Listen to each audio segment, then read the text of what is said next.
The Zephyrin Confederacy scout ship emerged from hyperspace at the edge of the solar system. It was a beautiful vessel, all curved lines and gleaming silver, built for exploration rather than combat. Captain Jor-El stood on the command deck, his 4 eyes blinking in sequence as he studied the holographic display of the system ahead. "Another star with planets," he said, his translator converting his musical language to the standard Confederacy speech. "Let's see if this one has anything interesting." The Zephyrins had been exploring this arm of the galaxy for over 300 years. They were a peaceful alliance of species who had long ago given up warfare. Their mission was to find new civilizations and invite them to join their community of worlds. "Captain, I'm detecting artificial signals," said Science Officer Merlin, her tentacles moving quickly over the sensor controls. "Radio waves, microwave transmissions, and, yes, definite signs of a technological civilization." The crew grew excited. Finding a new intelligent species was rare and always cause for celebration in the Confederacy. "Third planet from the star," Jor-El said, zooming the display. "Looks like a water world with large land masses. Can we intercept any visual data?" Merlin adjusted the sensors. "Yes, Captain, receiving now." The main screen filled with images picked up from the planet's broadcasts. The Zephyrins watched with growing interest as they saw the bipedal beings, who called themselves humans. They built tall cities, flew in primitive aircraft, and had even established small colonies on their neighboring planets and moons.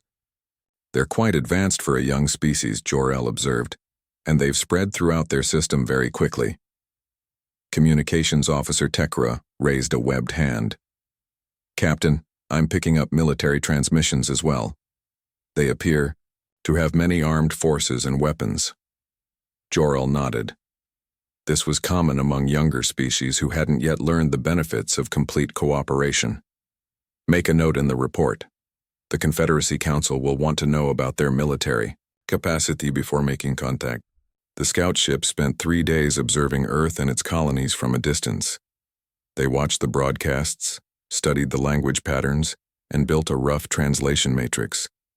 They noted the rapid technological progress humans had made in just a few centuries. They also noticed something unusual. "Captain, these humans seem very focused on defense," said Merlin. "They have weapon systems placed throughout their system, even in places where there's nothing to defend." "Perhaps they've had conflicts with other species," Jor-El suggested. "Or maybe they fight among themselves." "Both, according to their broadcasts," Tekra said. "They mention something called the Mars incident frequently. It seems to have happened about 10 Earth years ago." Jor-El made another note. "We should be cautious then. Follow standard first contact protocol. We'll approach slowly, broadcasting. Peaceful intentions in mathematical language first, then in their most common languages once our translation matrix is more complete." The scout ship began its careful approach toward Earth. Following Confederacy protocol, they sent continuous messages of peace, simple mathematical sequences followed by basic greetings once they had processed enough of the human languages. On Earth, Lieutenant Susan Miller was the first to notice the approaching ship. She worked at the Deep Space Monitoring Station in Nevada, where her job was to watch for any unusual activity in the outer solar system. "Sir, I'm detecting an unknown vessel approaching from beyond Neptune," she reported to her superior, General Howard Clark. "It doesn't match any known human design." Clark was a tall man with gray hair and serious eyes. He had been a young officer during the Mars incident, when the first alien contact had gone horribly wrong. He had watched as the Mars colony was destroyed by aliens who had mistaken a welcome message for a threat. "Are they broadcasting?" he asked, his voice tight. "Yes, sir. Some kind of repeating pattern. The computers are analyzing it now." Clark looked at the blinking dot on the monitor that represented the approaching ship. It was moving slowly, which could be interpreted as caution or as a stealth approach. "Alert all United Defense Force units," he ordered, "and get me the President on the secure line." Within hours, Earth's defense systems were on high alert. Military bases around the world prepared for possible conflict. Space stations and moon bases checked their weapons. Everything from simple missile platforms to the advanced graviton disruptor cannons were made ready. Back on the Zephyrin ship, the crew noticed the increased activity. Captain, the humans are activating what appear to be defensive systems, Merlin reported with concern. They're being cautious, Jor-El said. Understandable for a first contact. Continue broadcasting peaceful intentions and slow our approach even more. Show them we aren't a threat. The Zephyrin ship reduced its speed to a crawl, now moving at just a few thousand kilometers per hour, practically standing still by space. Travel standards on Earth. Officers watched the alien ship's movements with suspicion. They've slowed down, Susan Miller reported, almost to a stop. They know we've spotted them, Commander Patricia Wells said. She was the Strategic Operations Officer for the UDF, responsible for planning Earth's defense. They're assessing our response. General Clark nodded grimly. Have they responded to our hails? No direct response, sir, Susan said. They continue to broadcast the same patterns. Our linguistics team thinks it might be a greeting of some kind, but it's also similar to scanning patterns we've seen before. Clark remembered those scanning patterns all too well. The Mars colony had detected similar broadcasts just before the attack. We can't take chances, he said firmly. Not again. Activate the Helios protocol, but keep it at level 1 for now. I want all systems ready to respond instantly if they make any aggressive move. The Helios protocol was humanity's layered defense strategy, created after the Mars disaster. Level 1 meant all defense systems were active but not yet firing. If the situation escalated, Level 2 would deploy Earth's full military might against the potential threat. As the sun set over the Nevada desert, both sides waited. The Zephyrins continued their approach, broadcasting messages of peace and friendship. Humans watched with fingers hovering over triggers, ready to defend their world against what might be another attack. Neither realized that a tragic misunderstanding was about to unfold, one that would change the course of galactic history and teach the wider universe why humans casually called certain things overkill. The Zephyrin ship continued its slow approach toward Earth. Captain Jor-El sat in his command chair, reviewing the reports from his crew. The humans had detected them. That much was clear from the increased activity throughout their solar system. But they hadn't yet responded to the peace messages. How is the translation matrix coming along? He asked Communications Officer Tekra. We have basic understanding of their main languages now, Captain. I've updated our broadcast to include greetings in English, Mandarin, and Russian. Jor-El nodded with approval. Good, keep trying different approaches. They're understandably cautious. Science Officer Merlin approached with a concerned look. Captain, I've been analyzing the human defensive positions. They've activated weapon systems throughout their system, and several of their space vessels are moving to surround us. A standard precaution for a species that hasn't met many others, Jor-El said calmly. He had overseen first contact with 3 other civilizations during his career. All had been initially wary. Let's proceed with the diplomatic protocol. Activate the ceremonial approach lights and lower our shields as a sign of trust. The exterior of the Zephyrin ship began to glow with soft blue and green lights, colors that the Confederacy used to signal peaceful intentions. At the same time, they lowered their defensive shields, leaving their vessel completely vulnerable. Captain, are you certain that's wise? Asked his second-in-command, Torlek. These humans seem more militaristic than other species we've encountered. It's the protocol, Jor-El insisted. We must show them we come with open hands. On Earth, the strange light display from the alien vessel triggered immediate alarm. They're powering up something, reported Lieutenant Susan Miller as she watched the readings from the deep space sensors. Energy levels are increasing across their hull. General Clark leaned forward, his face tense. Weapons? Unknown, sir. But there's definitely a power surge. Commander Wells studied the readings with narrowed eyes. It could be a charging sequence for energy weapons. The pattern is similar to what we saw before the Mars attack. Clark's jaw tightened. He had lost friends in that disaster. What about their shields? That's odd, Susan said, checking her instruments again. They appear to have lowered their defensive barriers completely. They're fully exposed now. A trick, Wells said firmly. They want us to think they're harmless while they power up their weapons. Clark wasn't so sure. Or a genuine sign of peaceful intentions. We can't afford to guess wrong, Wells argued. not with Earth at stake. The general looked at the large screen showing the alien ship, now glowing with blue and green lights against the blackness of space. It was beautiful, in a strange way. But was it a wolf in sheep's clothing? "Send one final warning," he ordered. "Tell them to power down all systems immediately, and prepare to be boarded for inspection. If they're truly peaceful, they'll understand our caution." The message was sent, and for the first time, the Zephyrins received a direct communication from Earth. Unfortunately, their translation matrix was still imperfect. "Captain, we've received a transmission from the humans," Tekra reported excitedly. "They're responding at last." "What do they say?" Jor-El asked. Tekra's face fell as he analyzed the message. "It's not entirely clear, Captain. Something about powering down? And they want to come aboard?" "Excellent," Jor-El said, missing the concern in his officer's voice. "They want to establish direct contact. This is progress. Prepare the welcome hall and inform the ambassador." Ambassador Krelthan had been waiting for this moment. A veteran diplomat with 50 years of experience, he had been carefully selected for this mission. He wore his ceremonial robes of office, adorned with the symbols of peace and cooperation. "I'll need a security detail," he told his aide. "Not armed, of course, but we should follow proper protocol for receiving dignitaries." "Yes, Ambassador," the aide said, hurrying to arrange the formal greeting. Meanwhile on Earth, the response from the alien ship was not what General Clark had expected. "Sir, they're increasing power to their hull systems," Susan reported, confusion in her voice. "And they've opened a large door in their side." "A launch bay," Wells said grimly. "They're preparing to deploy smaller vessels."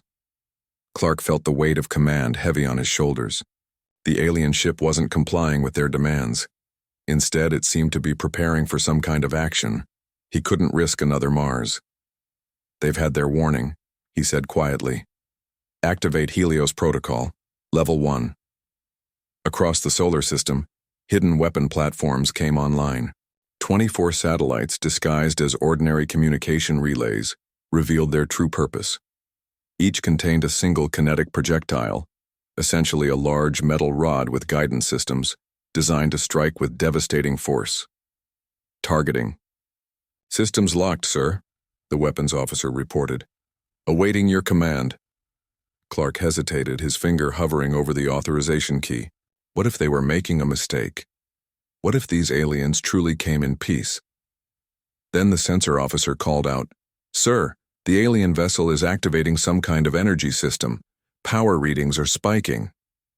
The energy system was actually the Zephyrin welcome hall being prepared. Ancient lighting systems designed to create a calming and pleasant atmosphere for guests were being activated for the first time in years. To human sensors, however, the power surge looked exactly like weapon systems coming online.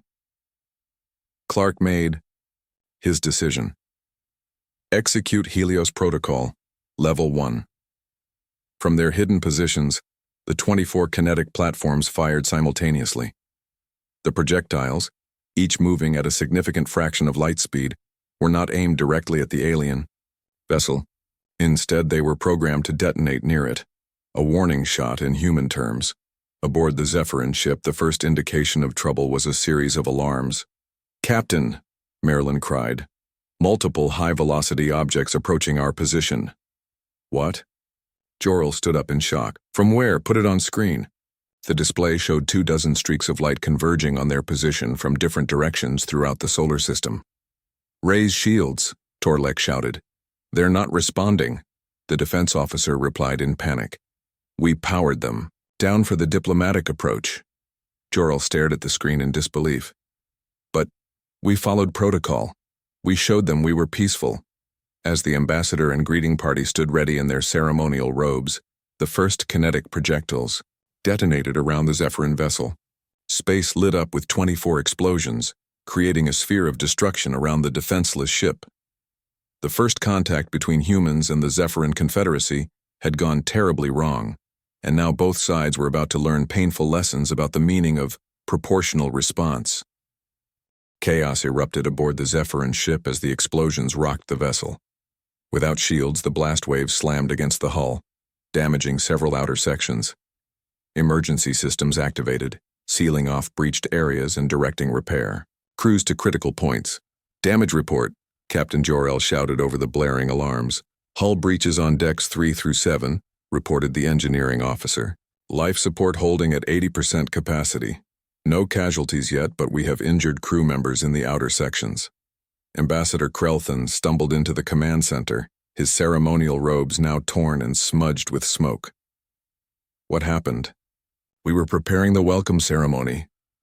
The humans attacked us, Torlek said, his voice bitter, without provocation or warning. That can't be right, Krelthin insisted. There must be some misunderstanding. Jor-El turned to his communications officer. Tekra, broadcast on all frequencies. Tell them we mean no harm. Make it absolutely clear. Tekra worked frantically at his console. Sending now, Captain. I've included our standard peace declarations in every human language we've managed to translate. On Earth, General Clark and his team watched the aftermath of the warning shots. The alien vessel was damaged but still intact, exactly as planned. Level 1 of the Helios Protocol was designed to demonstrate Earth's capability without destroying the target. Sir, the alien ship is broadcasting again, Lieutenant Susan Miller reported. It's different this time, clearer. I think they're trying to communicate more directly. Put it through, Clark ordered. The message from the Zephyrin ship played through the command center speakers. It was a mixture of several Earth languages, patched together in a somewhat broken, but understandable form. Humans of Earth, we come in peace. We are the Zephyrin Confederacy, a peaceful alliance of worlds. We seek friendship and knowledge exchange. We mean no harm. Please cease hostilities. Clark exchanged glances with Commander Wells. Could this be genuine? Or another trick, sir, Susan said, looking up from her console with surprise. They've powered down all their remaining systems except life support and communications. They're completely vulnerable now. A surrender? Wells wondered aloud. Or a genuine attempt to show peaceful intentions, Clark countered. He looked at the main screen, showing the damaged alien vessel. Hold fire. Let's see if we can establish dialogue. Back on the Zephyrin ship, Captain Jor-El had made a difficult decision. Following standard Confederacy protocol for hostile encounters, he had ordered all systems shut down, except those necessary for survival and communication. Captain, is this wise? Torlek questioned. We're completely defenseless now. It's our only option, Jor-El replied firmly. We need to show them beyond any doubt that we are not a threat. Ambassador Krelthin nodded in agreement.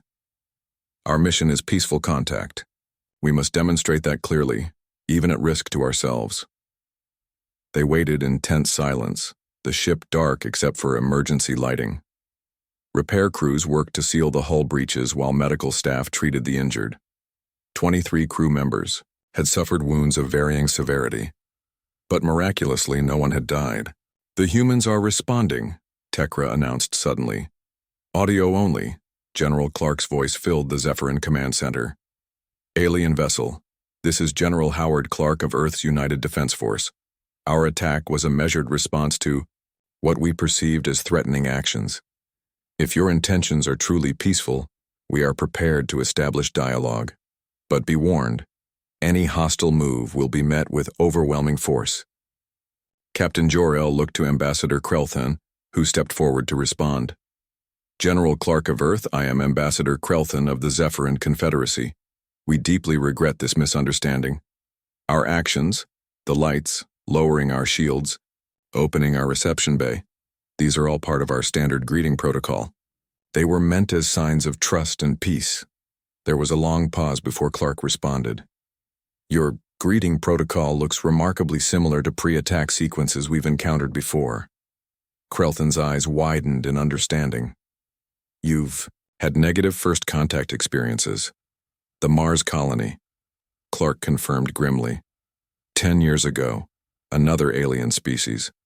They didn't come in peace. Now many things became clear to the Zephyrins. The humans' extreme caution, their military readiness, their quick resort to force, all were products of previous trauma. General Clark, Krelthin said carefully. On behalf of the Confederacy, I express sympathy for your past experiences.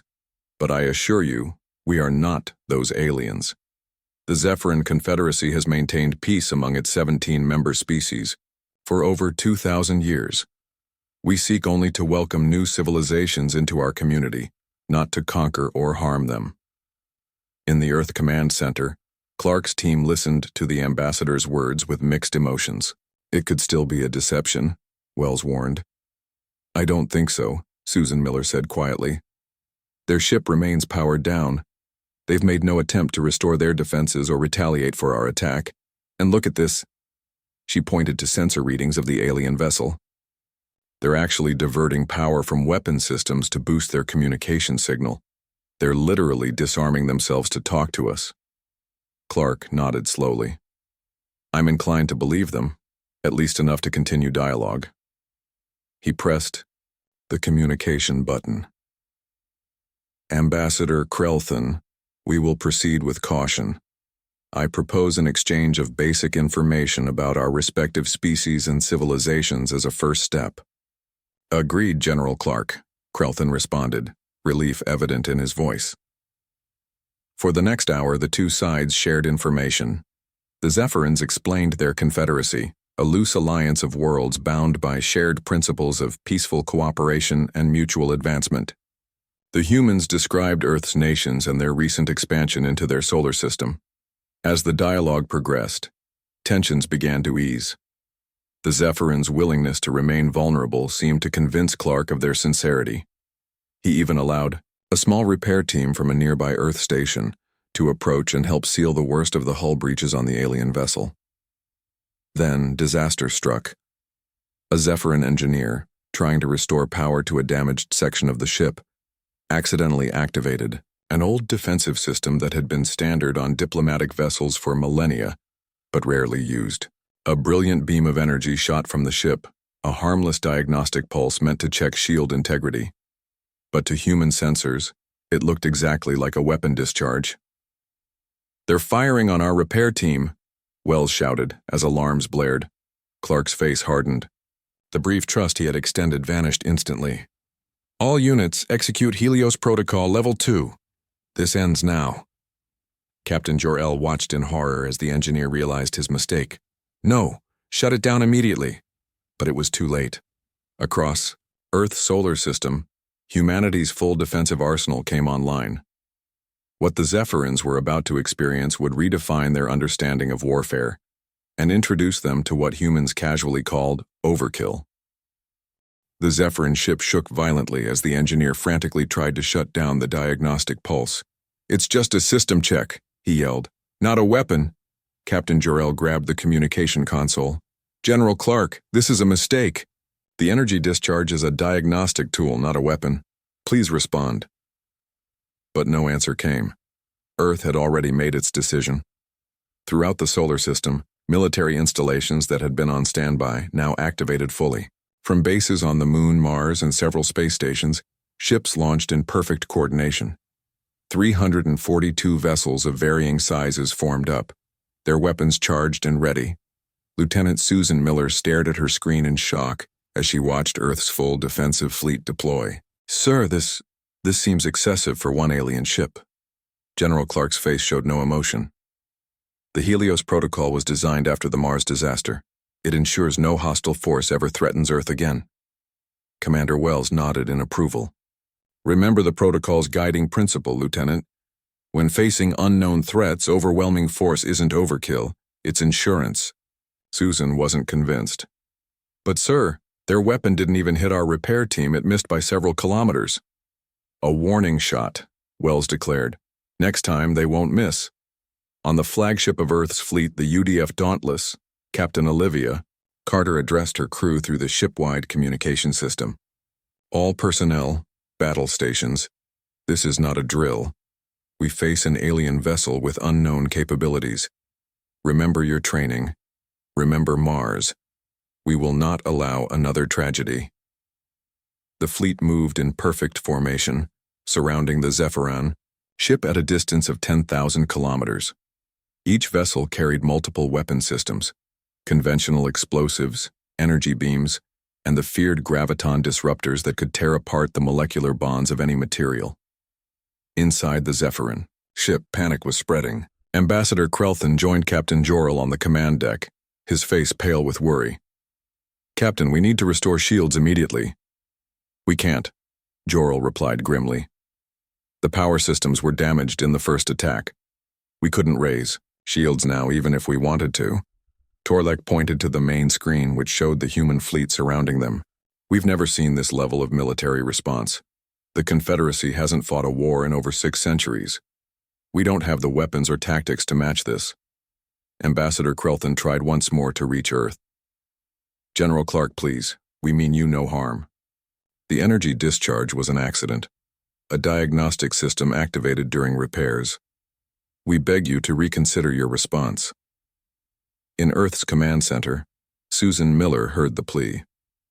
"Sir, they're still trying to communicate. Shouldn't we at least hear them out?" Clark hesitated. Was there still a chance this was all a terrible misunderstanding? Then a lieutenant at another console spoke up. "General, we're detecting power fluctuations in the alien vessel. They're trying to restore their systems." The power fluctuations were actually the Zephyrin life support system struggling to maintain breathable atmosphere after the damage sustained in the first attack. But to human sensors, it looked like they were attempting to bring weapons online. Clark's moment of doubt vanished. "All ships, commence attack. Execute with full force." Captain Carter received the order aboard. The Dauntless. "All weapons, fire on my mark. 3, 2, 1, fire." 342 ships fired simultaneously. Energy beams sliced through space. Missiles streaked toward their target. Graviton disruptors created rippling distortions in the fabric of reality itself. The Zephyrin ship had no chance. The first wave of energy weapons cut through the hull like paper. The second wave of missiles detonated against the weakened structure. The third wave, the graviton disruptors, broke apart what remained at the molecular level. In less than 60 seconds, the pride of the Zephyrin Confederacy, a diplomatic vessel carrying 400 crew members and the hopes for peaceful contact, was reduced to scattered atoms. Captain Carter watched the destruction from the bridge of the Dauntless. "Target eliminated," she reported calmly. "No debris larger than 1 meter detected." General Clark nodded grimly. "Mission accomplished. All ships returned to standard patrol formation." In the command center, Susan Miller sat frozen at her console. The alien ship had disappeared so completely that her sensors struggled to find any trace it had ever existed. "Sir," she finally managed to say, "was that necessary?" Clark looked at her with tired eyes. "Lieutenant, when it comes to protecting Earth, we don't take chances. Better to use too much force than too little. That's what we learned from Mars. What no human knew was that Zephyrin diplomatic vessels always carried a special device, a quantum-entangled communication system that transmitted all ship data back to the Confederacy in real time. It was a safety measure ensuring that diplomats always had a lifeline to their home worlds. This meant that the Confederacy High Council had witnessed everything, from the initial peaceful approach to the final, overwhelming destruction. They had heard every communication attempt. They had seen the humans' response. High Chancellor Drenlar of the Zephyrin Confederacy stood in the central chamber of the government building on their homeworld. Around him, the 24 representatives of the member species watched in stunned silence as the recording of their ship's destruction ended. 400 lives, whispered Representative Selmora, her voice breaking. Lost in an attempt at peaceful contact. Drenlar turned to his military advisor, Admiral Zunde. "How are we to respond to this? The humans clearly possess military technology far beyond what we expected from such a young species." Admiral Zunda looked uncomfortable. The Confederacy's military forces existed primarily for ceremonial purposes and disaster relief. They hadn't fought a true war in centuries. "Chancellor, based on what we've observed," he hesitated before continuing. "The entire Confederate Navy might achieve parity with just the defenses in their home system, and we have no idea what other forces they might have further out." The implications sank in across the chamber. For the first time in generations, the Confederacy faced a species it could not safely approach. So military action is out of the question, Drenlar stated. Completely, Chancellor, the Admiral confirmed. Their response to a perceived threat was excessive by any standard we recognize. Representative Selmora looked up. There's a word in the human languages for this. I heard it in their communications. They call it overkill, the application of far more force than necessary to achieve Dar's goal. The word hung in the air, new and disturbing to a civilization built on measured responses and careful diplomacy. Drenlar squared his shoulders. Then we must find another way to approach these humans, one that acknowledges their capacity for violence while still seeking peaceful contact. The Confederacy had encountered a new kind of species, one that viewed overwhelming force not as excessive but as prudent. It would require a complete rethinking of their first contact protocols. And on Earth, humanity remained unaware that their demonstration of power had just reshaped their future place in the galactic community. 6 months passed on Earth since the destruction of the alien vessel. Life continued largely as normal for most people. The general public had been told only that an unidentified space object had been neutralized, a necessary security measure, according to General Clark and his team. But in the highest levels of Earth's government and military, the incident remained a source of ongoing debate. Had they responded correctly? Was the overwhelming force justified? Or had they possibly destroyed a genuinely peaceful visitor? Lieutenant Susan Miller had been promoted to captain for her role in detecting the alien ship, but she didn't feel like celebrating. The questions haunted her dreams. She sat in her new office at the Space Defense Command Center, reviewing the sensor logs from that day once again. "Still at it, Susan?" asked Commander Wells, appearing at her door. Susan looked up, just making sure we didn't miss anything. Wells shook her head. "You need to let this go. We did what was necessary." "Did we?" Susan challenged. "They powered down their systems. They tried to communicate. What if they really were peaceful? And what if they weren't?" Wells countered. "Remember Mars? 4,000 colonists dead because we hesitated." Susan had no answer for that. The Mars incident had shaped Earth's entire defense policy. No one wanted to repeat that tragedy. Meanwhile, across the galaxy, the Zephyrin Confederacy had been busy. For 6 months, their best minds had worked on a new approach to contact humans. They could not, would not, respond with violence. That wasn't their way, but they needed to ensure their next attempt wouldn't end in disaster. High Chancellor Drenlar addressed the Confederate Council. "Representatives, our scientists and diplomats have developed a new contact protocol specifically for humanity." He gestured to a holographic display showing 50 small, unmanned probes. These vessels contain no weapons, no shields, and no systems that could possibly be interpreted as threatening. Each carries only basic communication equipment and detailed information about our civilization. Representative Selmora studied the design.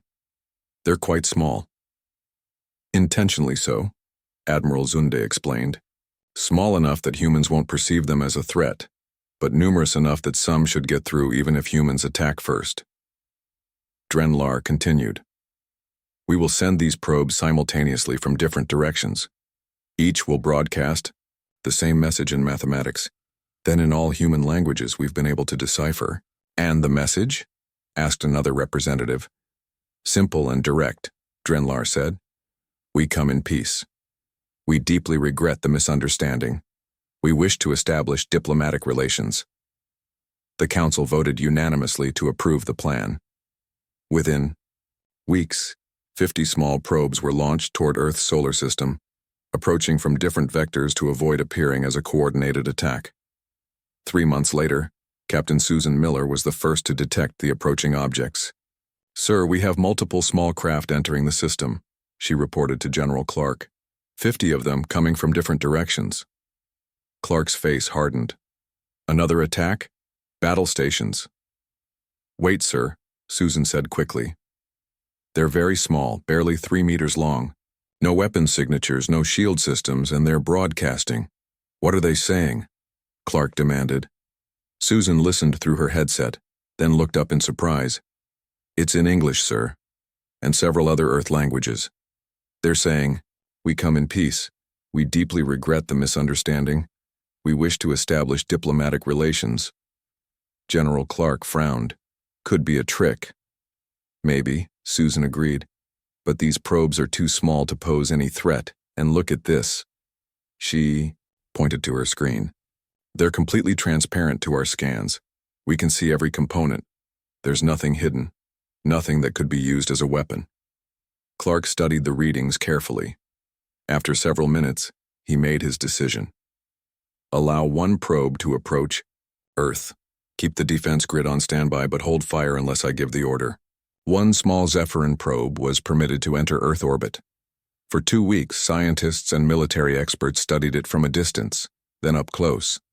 They confirmed it contained no weapons or hidden systems, only communication equipment and data storage. The data storage held extensive information about the Zephyrin Confederacy, their history, culture, science, and peaceful philosophy. It also contained records of the previous contact attempt, showing the tragedy from the Zephyrin perspective. Susan Miller was part of the team analyzing this information. "Sir," she reported to General Clark, "everything checks out. They really were trying to establish peaceful contact. The energy discharge that triggered our response was indeed a diagnostic system, not a weapon." Clark looked older than he had 6 months ago. The weight of 400 alien lives rested heavily on him. "So we destroyed a peaceful diplomatic mission. Based on the information we had at the time," Susan reminded him, "and our previous experience with Mars, our response was understandable, excessive," Clark corrected, "what we casually call overkill." 2 months of careful communication followed. Small messages were exchanged between Earth and the Zephyrin Confederacy. Trust was built slowly, carefully, with full understanding of the cultural differences that had led to the initial tragedy. Finally, Earth's leaders agreed to send a representative to meet with the Confederacy High Council. Captain Susan Miller was selected for this historic mission, both for her role in detecting the original ship and for her consistent questioning of the response. Standing before the Confederacy Council a year after the destruction of their diplomatic vessel, Susan felt the weight of history on her shoulders. She wore a simple blue uniform with no weapons, a gesture of trust. "Members of the Zephyrin Confederacy," she began, "I come on behalf of humanity to extend our deepest regrets for the tragic misunderstanding that occurred during our first contact. We responded based on our own painful history and fear." High Chancellor Drenlar nodded in acknowledgement. "We too bear responsibility. We failed to understand your species' cautious nature and military readiness. Our standard protocols were inappropriate for contact with humans." Susan took a deep breath before continuing. "Humanity wishes to establish peaceful relations with the Confederacy. We have much to learn from your millennia of peaceful cooperation, and perhaps you have something to learn from us as well." "Indeed," Drenlar agreed. "Your species has introduced us to concepts we had forgotten over centuries of peace. The Confederacy welcomes humanity, with caution, with interest, and with the recognition that you bring something unique to our alliance." "And what is that?" Susan asked. Representative Selmora spoke up. "A reminder of why we chose peace over conflict millennia ago, and what the price of forgetting that lesson might be. From that day forward, a new understanding spread throughout the galaxy. The word human became synonymous with both danger and opportunity, a species that had turned its tendency toward overwhelming force into the ultimate deterrent against war. In diplomatic training throughout the Confederacy, a new lesson was added. When dealing with humans, clarity is not just important, it is essential to survival." And on Earth, the phrase proportional response gained new meaning in military academies. Sometimes overwhelming force wasn't the answer. Sometimes listening was more powerful than the strongest weapon. Captain Susan Miller went on to become Earth's first ambassador to the Confederacy, beginning a new chapter in human history, one where overkill was something discussed in historical texts rather than military strategy sessions.